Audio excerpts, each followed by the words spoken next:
Okay, what we want to show now is the difference in ratios and stuff when it comes to plate heights and the stance of rafters. So let's just do this here. I want to draw a big version of this so you can see it very clearly. Now, when you have an overhang that is 1 inch after when you have it 12 inch after, but you have brick, that means in order to frame this house, they have to have a 16.5 inch overhang. I want to show you why. Okay. We're going to draw this so you can see it nice and good. Let me do this right here. I want it to be somewhat proportional, somewhat to scale. All right. Now this right here is 12. Let's just say this right here is 12-12. Let's just do that. This is your 12-12, all right? 12 inches of run per 12 inches of rise. I'm going to do it like this, all right? 12 inches of run plus per 12 inches of rise. But then within that 12 inches of rise, what we're going to do is draw another pitch. And let's say this is 8 inch. 8 inch rise. So we're going to draw dots here.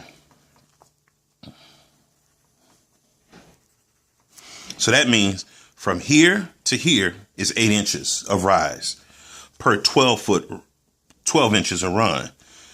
And then per 12 inches for run from here to here is 12 inches of rise. So that means that the difference from here to here is going to be 4 inches. That's what that is. 4 inches there. Let's put my inch marks on here to make it as thorough as possible. All right. Now, if you have brick, okay, this is what you do. This is what you're going to have. If you have brick, you're going to have like about 16.5 inch overhang. Okay. This is before they put the brick up. You're going to have like 16.5 inch overhang. So I'm going to show you how I do this.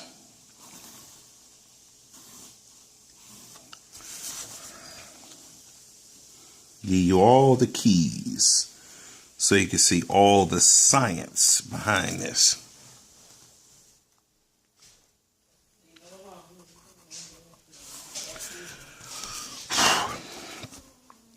Let's see here. Now, what you do is extend this plane for the 8-12. You extend it out further.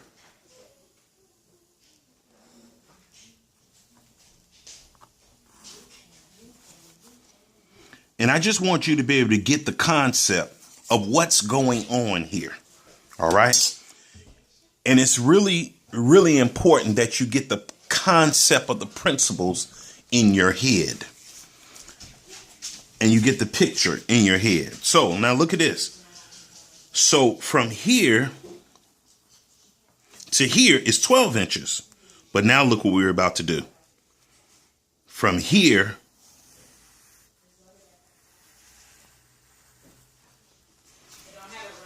to here is 16.5 inches. All right. Now, brick is normally 3.5 inches wide. But you have a 1 inch airspace in between the brick and the actual building, the actual framing. So I'm going to do this. I'm going to extend this line down a little bit. Okay. So I can illustrate to you the brick. All right. And the airspace in between the brick. This line and this line represents the actual brick. And this line represents the airspace between the brick and the framing. Okay. Yes, there is an airspace between the framing and the brick. But after you put your brick up, now this right here I'm going to draw is going to be the fascia or the subfascia. All right.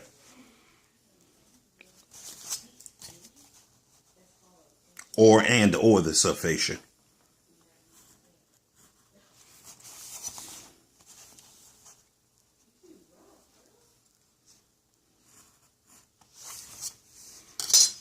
Okay. And so your 12 inches would be from here, the outside of the subfascia, all the way to here, 12 inches.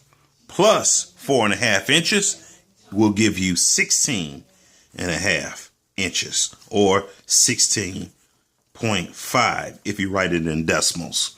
All right. So now look at this now.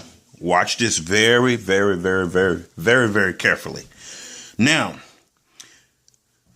this pitch here is 12-12. All right. As we've already established. This right here is 8-12. Okay. As we already established. The pitch is 8-12. Okay.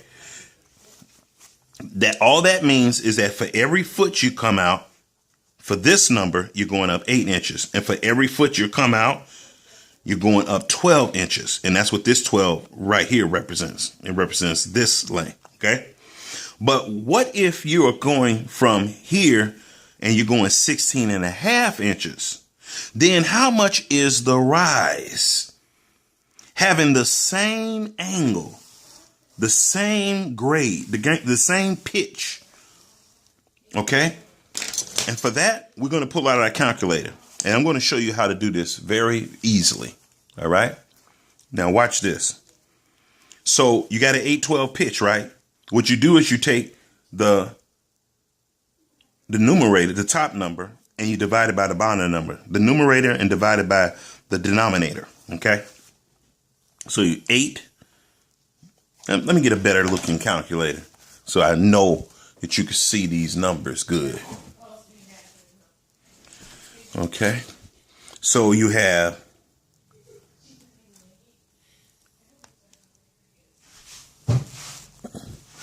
hold on, let's get this on first. Okay. So you got 8 divided by 12 equals. But we want to know, we did the 8 divided by 12, but now we want to figure out how long this rise is going to be with a 16.5 inch run. And all you do is multiply what you divided, the 8 divided by 12, which is this is the answer, 0.6666. And you divide it, you multiply it times 16.5 equals. It's 11 inches. So from here to here, for that same 8-12 pitch or grade, is going to be 11 inches. So let's write that. So we got 11 inches. 11 inches. Now, what we want. Now, 12 is going to be easy because 12, what you're doing is for every foot you're going out, you're going up a foot. So if you go out 13 inches, you're going up 14 inches. If you go out 15 inches, you go up 15 inches. If you go out 16 inches, you go up 16 inches. If you go out, if you have a 16.5 inch run, well, you go up 16.5 inch run. It's inch per inch for if you're on a 12-12 pitch, okay, or 12-12 grade, okay. So we already know that this one right here is 16.5. Now, what we do for our 16.5, now the overhang that we're going to be dealing with on our example for the graph that I'm making here, it's just only going to be 16 It's not going to be 16 and a half, but I'm just giving you some of the real world type situations that you're going to run into if you're framing a house, okay, and doing a mixed pitch. So 11, 16.5 minus 11 equals. Okay. So that's 5.5. Let's see. That's the answer. I dropped my pencil here. It's 5. It's 5.5. So that means that the wall height, which is, this is the building line. This is the actual building line. All right. The wall height from here, the wall height difference between the 812 and the 1212 at the building line, which this is what this line represents, is going to be 5.5 inches.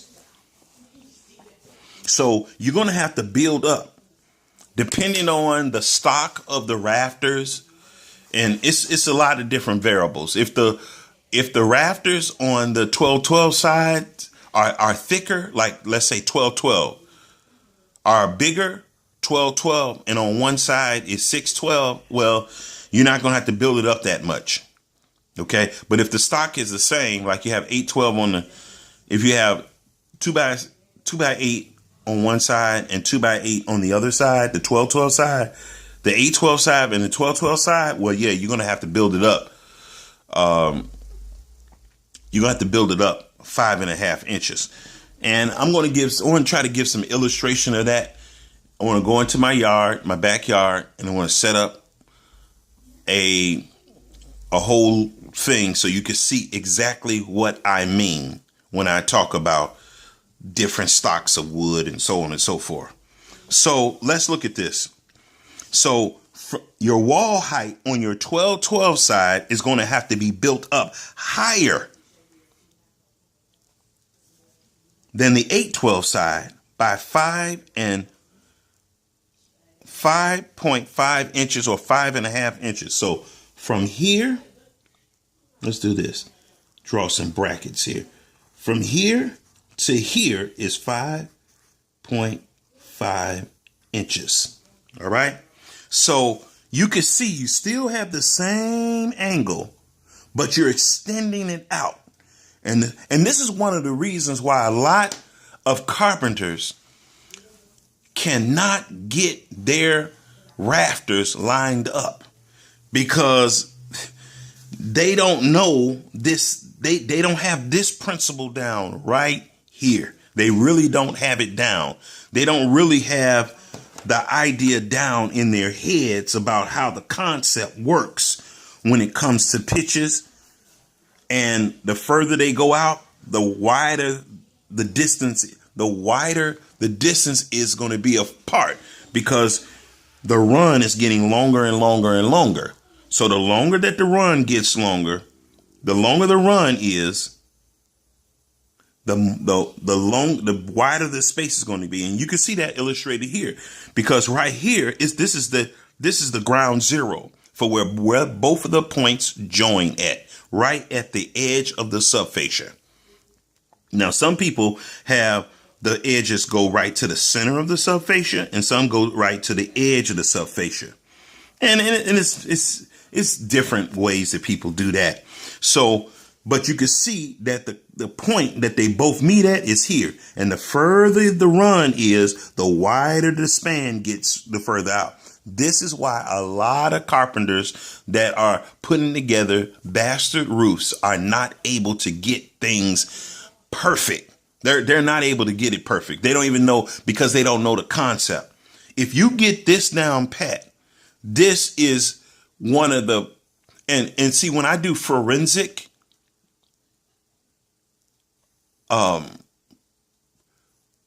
roof framing, like if I come on the job and I see, and they say, man, I don't know what's wrong, why these rafters don't, this is the first thing I check. This is the first thing I check. I'm checking all. I'm doing forensic analysis of everything, all the basic things, and the most likely things that I know where carpenters mess it up. From their plate heights to the stock of their lumber, what type of lumber stock is on the 12-12 side versus the 8-12 side? Is it square? You see, is it level? You see, so I'm doing all kinds of different,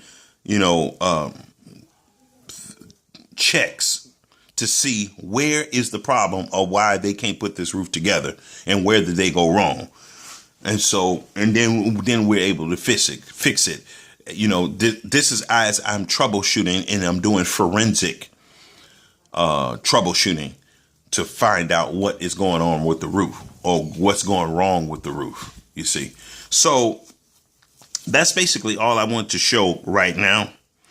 And let me put some little labels in here. This right here represents 3.5 inches. This represents, that space there represents 1 inch. I don't know why I wrote a 5 there, but 3.5 inches should be a 2. 3.5 inches. Okay. And 1 inch represents this space here. That's the air space for the brick, between the brick and the actual framing of the house or the building line. Okay. And 12 inches goes from here, that dot,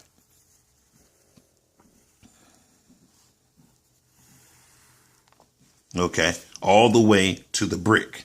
16.5 inches goes from all the way to the outside of the subfascia, all the way to the building line. You see? So these are the concepts. And so you want to draw these things. You want to draw these things. And what you want to do is you want to familiarize yourself with the concept. So certain, because see, if you mess up this kind of thing, if you mess up this particular thing, you're going to have a hard time trying to figure out what's going wrong. But anyway, that's me signing out, and wait for the next installment of the Master Carpenter series with Lewis Thomas. Thank you very much.